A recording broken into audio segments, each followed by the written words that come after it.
पूर्वांचल के सबसे बड़े दाल मंडी में सड़क चौड़ीकरण का काम तेज चल रहा है। चौड़ीकरण के तहत 186 मकानों को ध्वस्त किया गया है।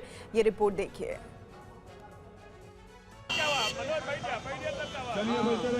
बुलडोजर की ये कार्रवाई वाराणसी के दाल मंडी की है। सड़क चौड़ीकरण योजना के तहत आज कई घरों पर ये कार्रवाई की गई। हालांकि इस दौरान कुछ लोगों ने विरोध किया। बुलडोजर की कार्रवाई के दौरान बड़ी संख्या में पुलिस बल की तैनाती की गई थी। जानकारी के मुताबिक लोक निर्माण विभाग नई सड़क से चौक थाने तक 17.5 मीटर की सड़क बनाने के लिए तेजी से काम कर रहा है। सड़क के चौड़ीकरण का उद्देश्य काशी विश्वनाथ धाम के गेट नंबर 4 तक पहुंच को आसान बनाना है। पिछले दिनों वाराणसी दौरे पर आए उत्तर प्रदेश के मुख्यमंत्री योगी आदित्यनाथ ने इस योजना को तेजी से पूरा करने का निर्देश दिया था। इससे पहले 4-5 दिनों से हथौड़े से मकानों को तोड़ा जा रहा था। चौड़ीकरण की कार्रवाई के तहत 650 मीटर लंबे इस बाजार को 17.5 मीटर यानी लगभग 60 फीट तक चौड़ा किया जाना है।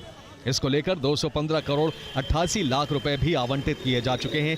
इससे पहले यहां 184 मकान और दुकान को नोटिस दिया गया था। प्रशासन का दावा है कि सबको पूरा मुआवजा मिलेगा। अब यूपी के संभल में आज बुलडोजर एक्शन हुआ। 4 अवैध मकानों को ध्वस्त किया। संभल में इस बुलडोजर एक्शन के जरिए 1700 वर्ग मीटर भूमि से अवैध कब्जा हटाया गया। ये एक्शन थाना हजरत नगर गाड़ी के सिरसी शर्की में हुआ, जहां सरकारी जमीन पर वर्षों पहले अवैध रूप से कब्जा कर लिया गया था, जिसे अब हटाया जा रहा है। कुल 8 मकानों को हटाया जाना था, जिनमें से 4 मकानों को ढा दिया गया। वहीं 4 मकान मालिक इस एक्शन के खिलाफ इलाहाबाद हाई कोर्ट चले गए हैं। बताया जा रहा है कि खाद के गड्ढे के लिए आरक्षित जमीन पर ये मकान बनाए गए थे। राजस्व प्रशासन ने मिलकर संयुक्त कार्रवाई करते हुए इस अतिक्रमण को हटाया। एक दिन पहले ही कुछ मकान मालिकों ने खुद ही अपने मकानों को तोड़ना शुरू कर दिया था। संभल प्रशासन की तरफ से साफ कर दिया गया है कि सरकारी जमीन पर कब्जा अब नहीं चलेगा। धारा 67 के तहत कोर्ट के आदेश पर यह कार्रवाई की गई है। तहसीलदार ने इस कार्रवाई को लेकर कहा कि ये जमीन खाद के गड्ढों और ग्राम समाज की जमीन के तौर पर रजिस्टर्ड है। नियमों के मुताबिक कब्जा हटाने को लेकर नोटिस पहले ही जारी किया गया था।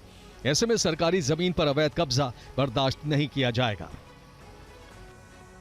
और देवरिया में सरकारी जमीन पर बनी मजार को हटाने का काम आज दूसरे दिन भी जारी रहा। इस दौरान इस पर AIMIM की ओर से राजनीति की कोशिश भी की गई।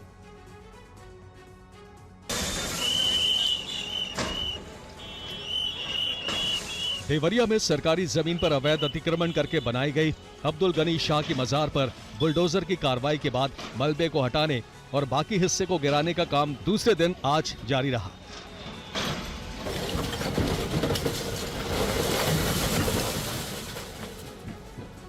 बताया जाता है कि कल रात हो जाने की वजह से गुंबद और मजार के बाकी हिस्से को गिराने के बाद काम बंद कर दिया गया था। आज सुबह फिर भारी पुलिस फोर्स के साथ बुलडोजर से मजार का बाकी हिस्सा गिराने का काम शुरू हुआ। आपको बता दें कि प्रशासन की जांच में सामने आया है कि ये मजार सरकारी जमीन पर बनाई गई थी। कोर्ट ने जांच में ये भी पाया कि इसका नक्शा भी पास नहीं था। मजार कमेटी के अध्यक्ष राशिद खान ने भी प्रशासन को सहयोग दिया। लेकिन आज रेलवे ओवरब्रिज से सटी इस मजार पर बुलडोजर की कार्रवाई को लेकर देवरिया MIM यूथ ब्रिगेड के कुछ लोग विरोध करने पहुंचे, लेकिन स्थानीय लोगों ने कानून के पालन में अड़ंगेबाजी को गलत बताया और देवरिया में सौहार्द बनाए रखने की अपील की।